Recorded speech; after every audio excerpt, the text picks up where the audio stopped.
Number 5, get your heart right with God and with people. Forgive us our debts as we forgive our debtors. 1 John 1:9 makes a statement that if we confess our sin, he's faithful and just and will forgive us of our sin and purify us from all unrighteousness. Every day, I make this prayer a part of my daily routine in prayer, where I say, God, don't let me become desensitized to sin. Search my heart.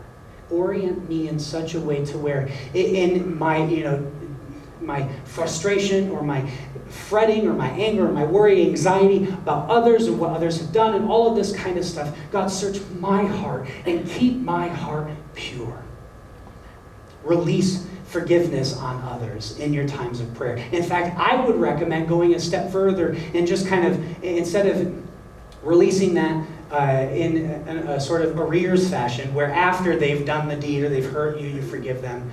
I would challenge you and put out the challenge to you to proactively start the day forgiving people for what they're going to do in your life. Because hurt and offense and conflict and things they're an inevitable part of life. If you think that, like a good life is one free of conflict, you are crazy, because you're living alone if that's the case, because even you might be conflicted in yourself at that point. But approaching the day saying, God, whoever may offend me today, whoever may hurt me, whoever may do something which would cause me pain, I forgive them in advance. I release them to you.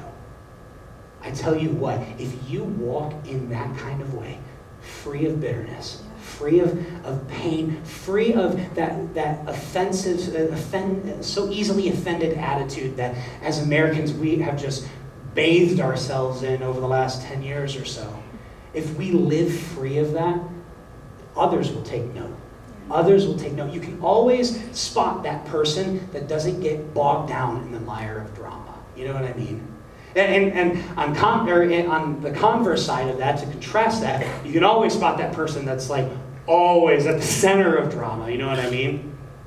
Live free of the drama of life and allow God to work in other people's lives even before the event takes place. God, I release them to you. I forgive them in advance. It changes your attitude and it changes your outlook on people. It helps you walk a life where you see people as an opportunity for you to be used by God to pour into their life the miraculous love of Jesus, rather than a defensive posture where you're simply trying to avoid being hurt.